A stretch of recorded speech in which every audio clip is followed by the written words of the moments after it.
I am about to do one of my favorite things, which is talk to students. Right. So my listeners know that I'm out there trying to talk to people who are thinking transformatively about education. Um, and, who better to think about what education could look like than the people who are actually experiencing it in real time.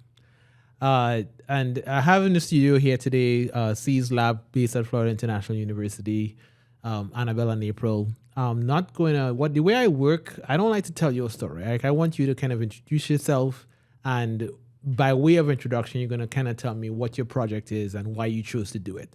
So, Anabel, let's start with you.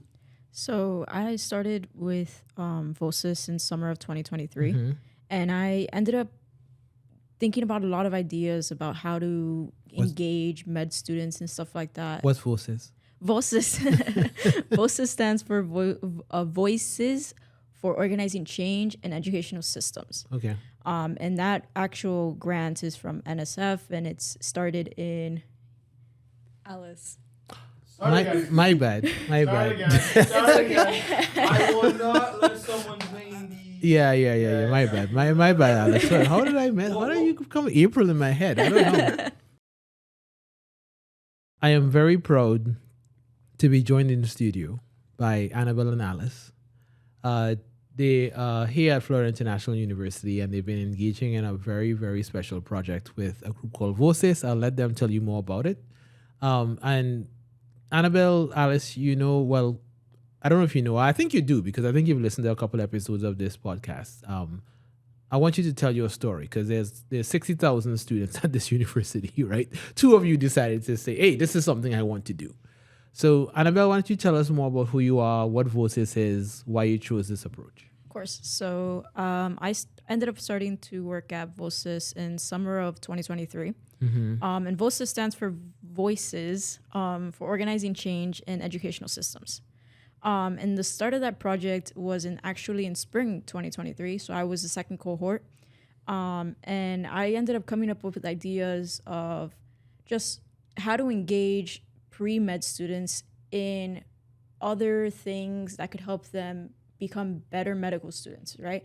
And my first thought was to make classes more medically based. But as we all know, curriculum change is a very long process. And I was set to graduate in fall of 2023, and I was like, maybe that's not the best way to start up my project. I don't know if I'll be able to finish it in time.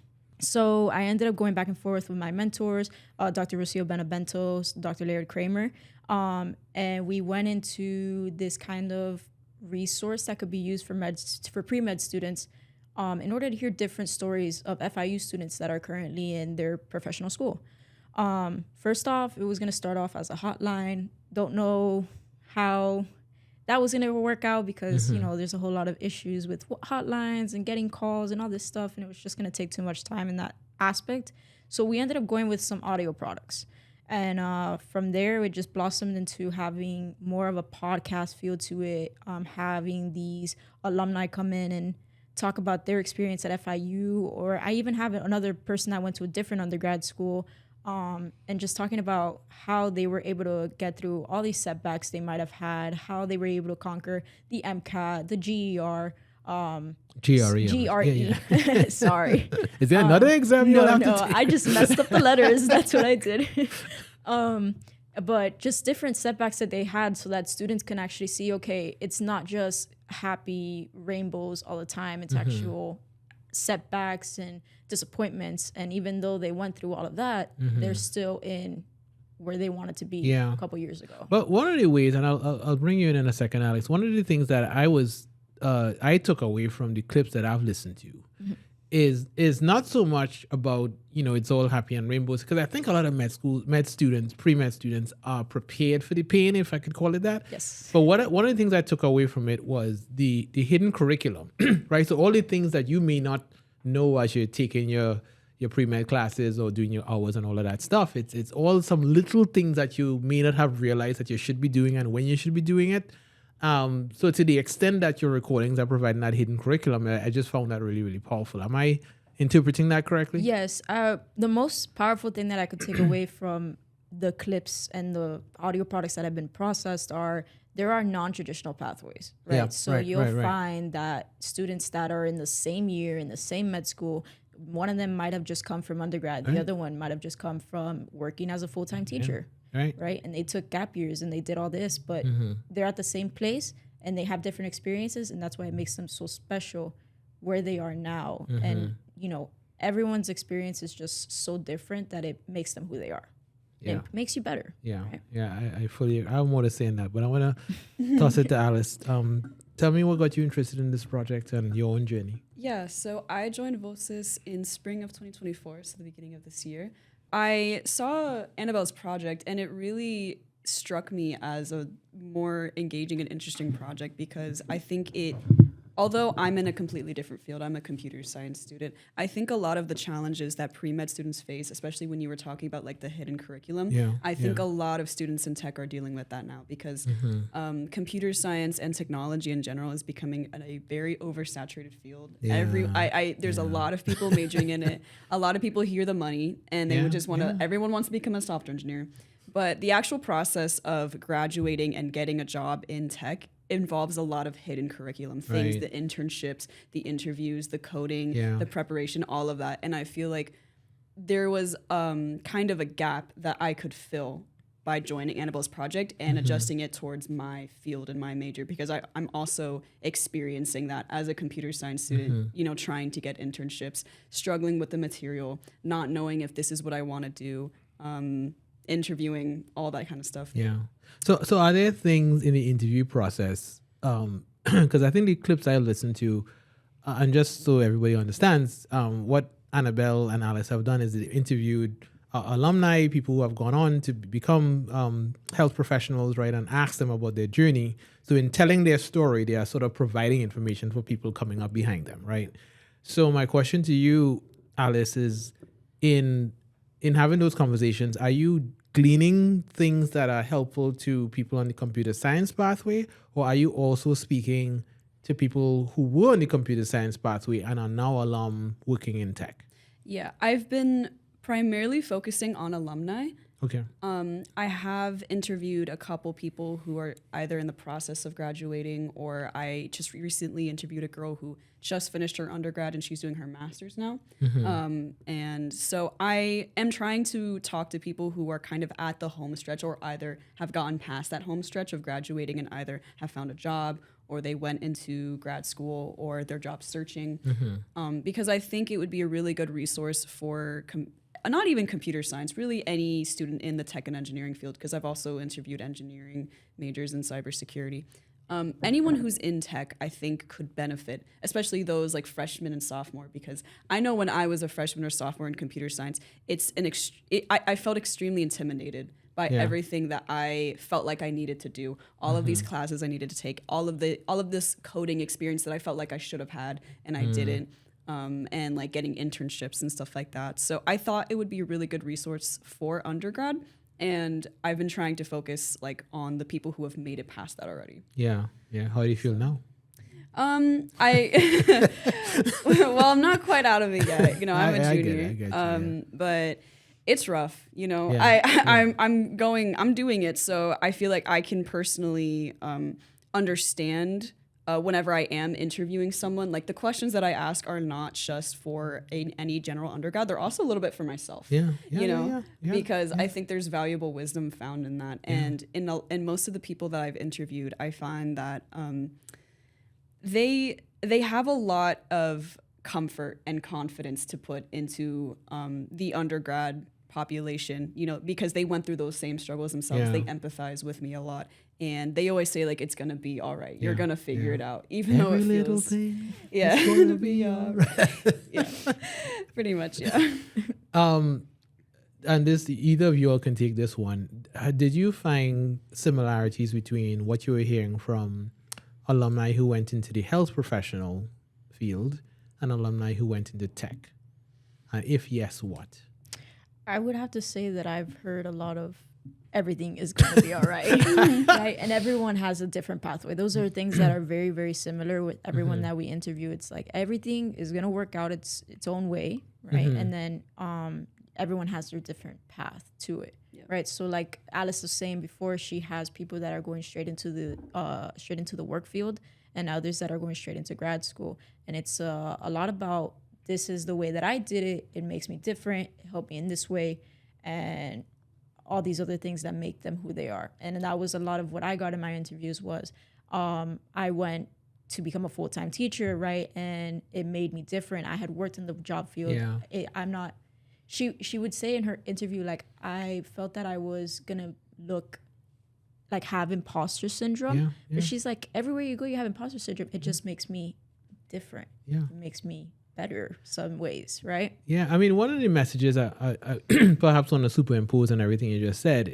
So just as a backdrop here, one of the things I do in my professional life is I study higher ed, right? I study the classroom. My research lab really focuses on how do you make the classroom a place that is really highly impactful and prepare students for good citizenship and things like that. And one of the critiques I've always had of the higher ed structure, and I don't think it's necessarily intentional in their path, right? But they set up this system, this pathway where you come in, you do 4 years, hopefully maybe 5, 6, whatever. And then after that, if you want to, be more qualified or be more, have potential to have more earnings, you do more degrees, right? And then at the end of that, voila, you get a job and you have a nice top of middle class life, right? Mm-hmm. And what happens, what I've seen happen, what students see when they see that, and I count myself as one of them when I was an undergraduate, is if you veer from that pathway in any way, like take a year off and travel, or, go to the job market first, again, it's not intentional, but sometimes you're made to feel like you're a failure because you weren't good enough to go straight to med school. You weren't good enough to didn't gather enough undergraduate research experiences to make it directly into grad school and things like that. And I guess I'm old enough to look back and have the wisdom, which I now tell my students is, this is your life, man.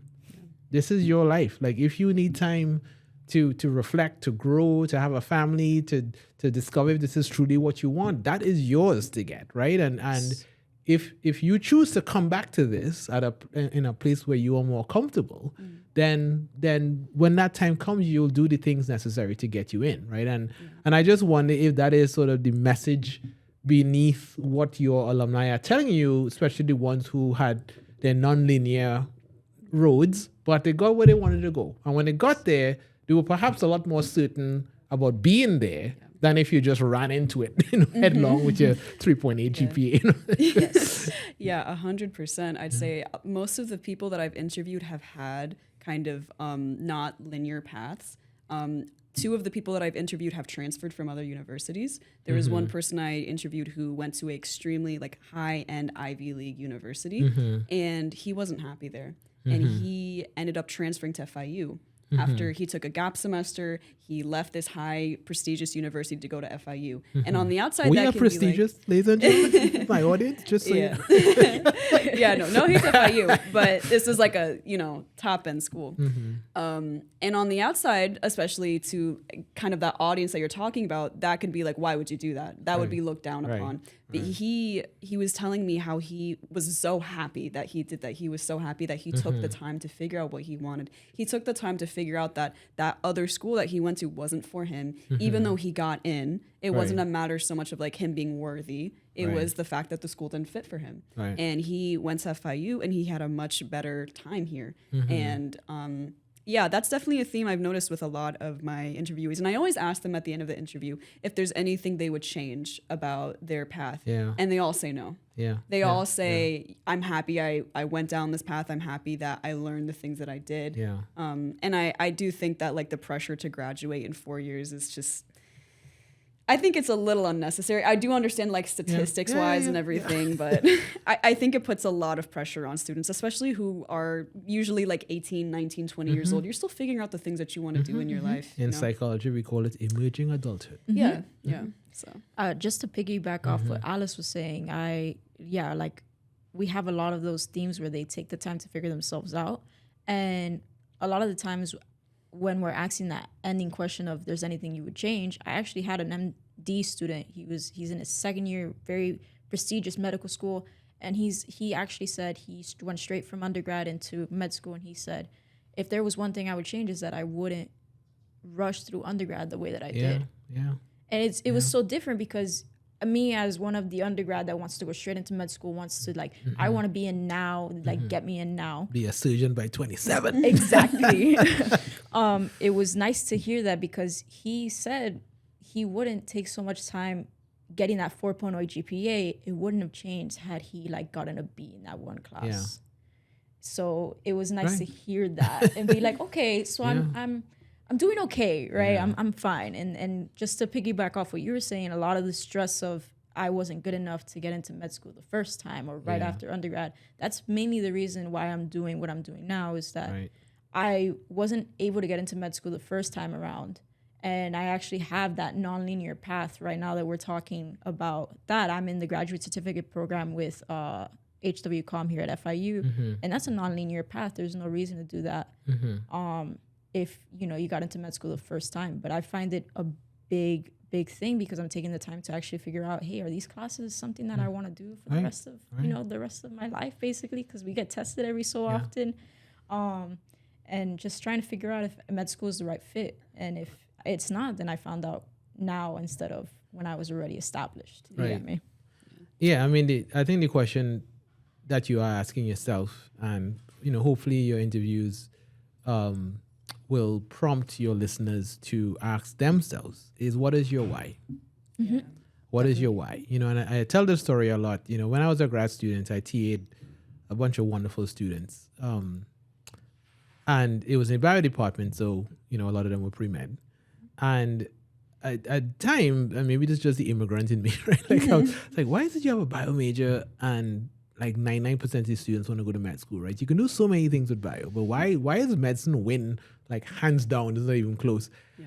And I would ask them these questions and they would give me like, I want to help people stuff. And I'm sure everybody wants to help somebody, but and I'm not trying to be dismissive of their reasons. But when you push the conversation deeper, I would hear something like, pero mi abuela dice, but my grandmother said, right? They would start actually giving the reasons under this intense family pressure to pursue this particular sexy career. And for some of them, their love of medicine was genuine. I don't want to dismiss that. But certainly there were these external factors that was making their experience in the classroom very utilitarian, very transactional, right? I'm here to get a grade because I need a 4.0 to be competitive for this next step because everyone's depending on me to be this doctor. So the economic mobility of this whole generation of people is now riding on my shoulders. I can't imagine the pressure an 18-year-old would feel in that situation. And I think FIU being largely a Hispanic and HSI, Hispanic dominated. Serving, There's, I think, of course you can speak more to this, but there is a lot of strong family values placed within that. And there's a lot of emphasis on helping the family, being that for Just the not family. a bad thing, Yeah, I feel like a lot of students at FIU could relate to that. Yeah. That's one of the biggest things writing on my back, actually. It's like my mom said that, but my love for medicine is genuine. This is something that I've always wanted. Yeah. It's just that you also have my mom whispering in my ear, hey, you should do medicine. I'm like, you know what, that's not a bad idea. Maybe I should do medicine. But that's another thing from the clip of my MD student is that she said, like, this is the biggest thing for me was being someone that my family could depend on. Yeah. I'm not Hispanic, but I'm an immigrant too. And like my mom has always told me, like, I don't have the choice to fail. Like she came here, everything she did for me, like I have to make it worth it. Yeah. When she's older, like I want to be able to take care of her. I don't want her to like worry about it. So, Well, it's one of the beautiful things I actually like about teaching at this institution is like, I'm in podcast with Anabel, Alice, and Segev, the wonderful Segev Amasai. And between the four of us, there are, I think, 5 or 6 countries represented, right? just so you know, right? Looking at Haitian born over there. Actually, New York born, Haitian raised. So actually, I want to use that as a segue to get you all to talk a little bit about yourself, because as an immigrant myself, I understand what you just said. Look, my mom would have never said it that way. And I'm not saying that that's a bad way to say it, but I definitely internalized it as if she said it, right? I came to the US on a full ride, right? And the full ride depended on me keeping a certain GPA, So that was a non-negotiable. Like it's a non-negotiable, Yeah. right? Because Yeah. if I didn't have this scholarship, I was out the next day. There was no money to pay for it. There's none of that.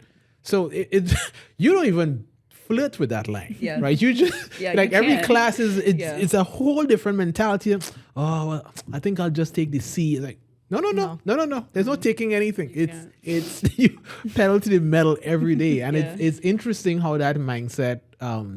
I mean, I guess for us, hopefully, it was helpful in that it pushed us, right? But I wonder about other students how to navigate that balance, right? Like doing what you love and what you're passionate about, but also having these external factors push you. Yeah, I definitely feel that because my mom she never pushed me in any direction, like career wise. She always wanted me to be successful in something. I think she was unique in actually allowing me to like delve deeper into my interests as a child, which I liked art, I liked writing, I liked she wasn't like, oh, do math or study science or like become a lawyer or something like that.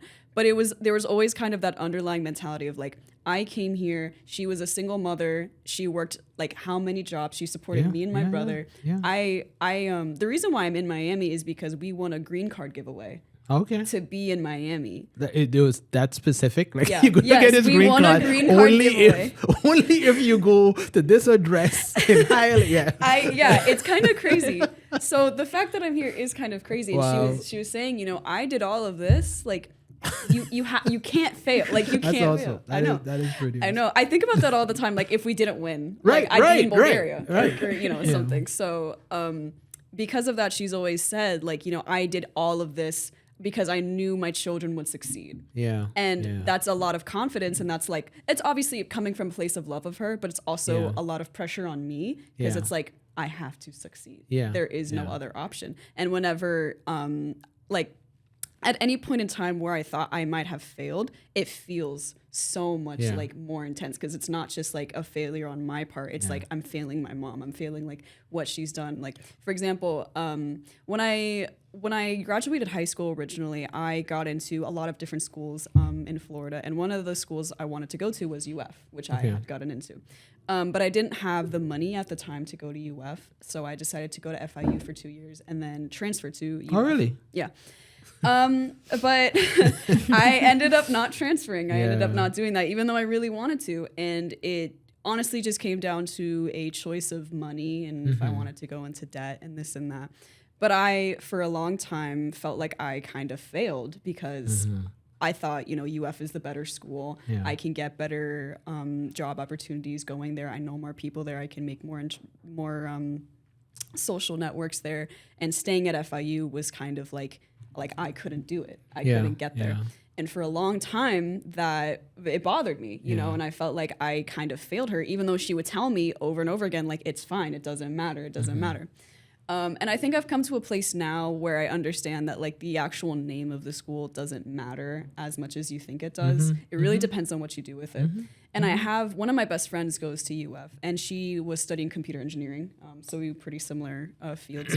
And she tells me how difficult it is to get any type of opportunity there because there's so many kids there who are good and ambitious and qualified and driven, and they're all doing the same things, and it's really hard to stand out there. Versus at FIU, I feel like because I have been so driven to get opportunities, it's been there for me. I've actually been able to get interviews. I got an internship. I've been able to progress a lot farther here than if I would have gone to UF. And that really changed my perspective on a lot of things. Yeah.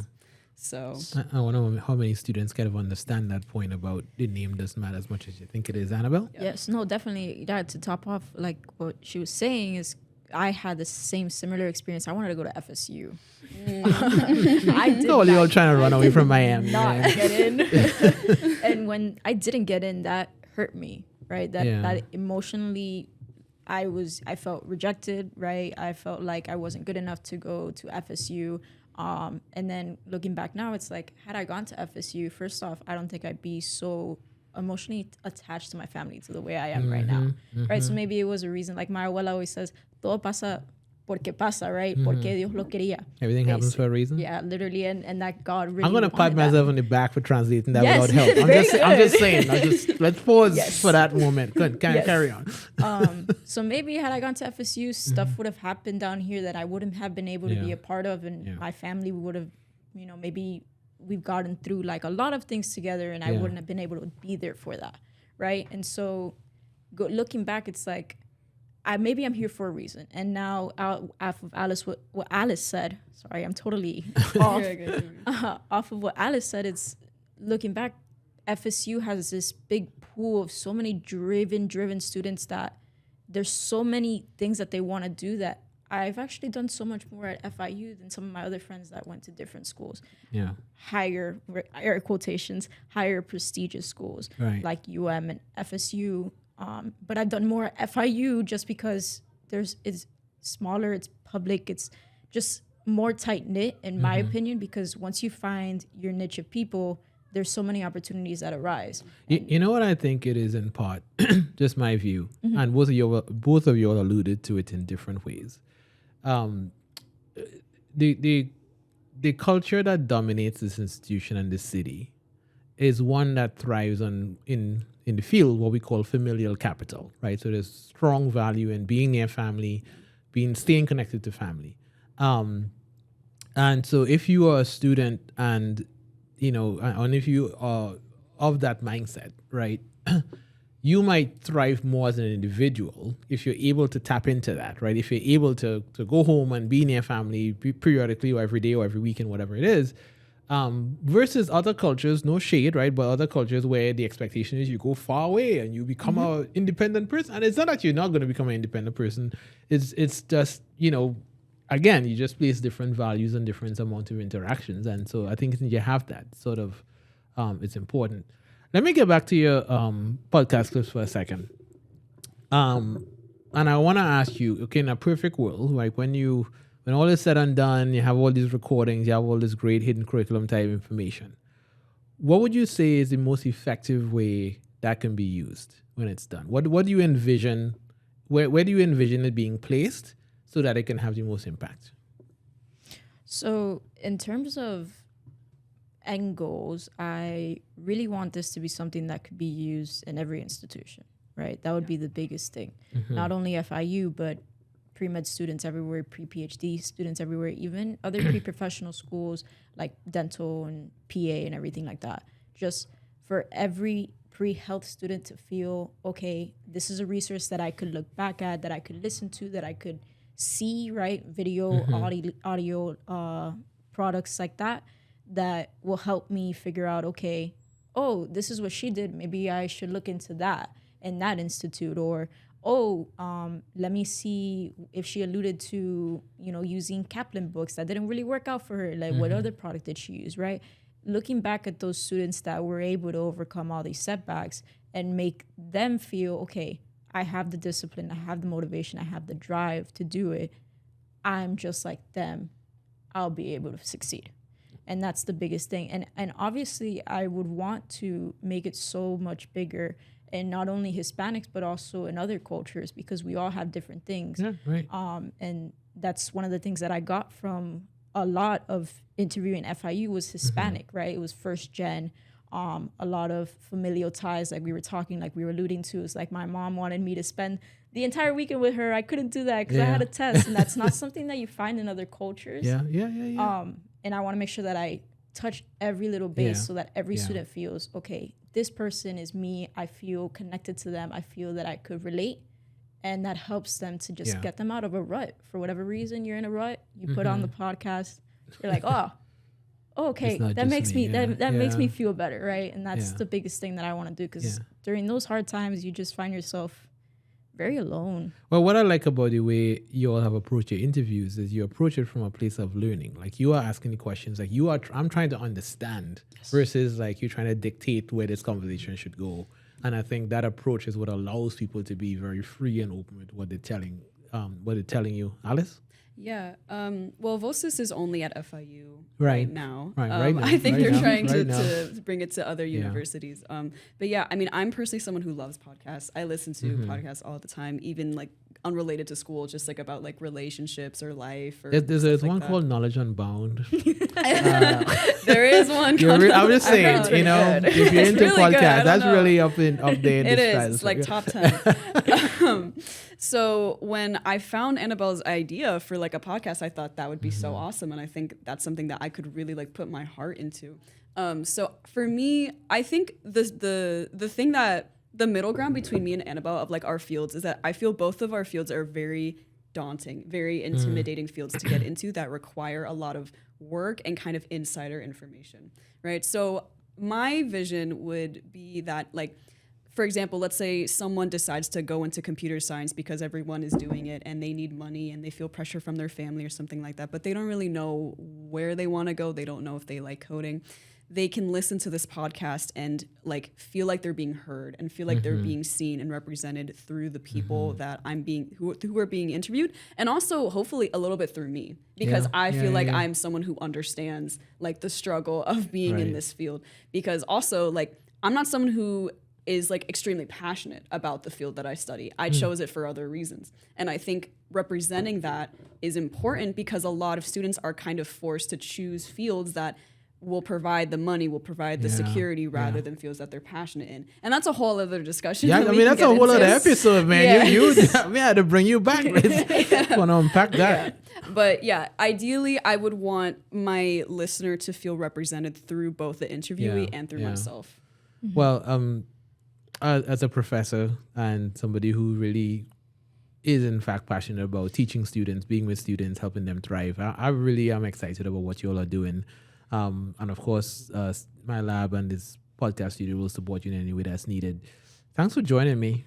Thank you so Thank much. you so much, Dr. It's such an Dewsbury. honor. We were so excited for this. We were. We were like fangirling, basically. Well, I hope your excitement has been met by a quality interaction. Yes. Oh, can I say that? Yes. Okay, good. Yes. I'm gonna as a win. 100%. And cut.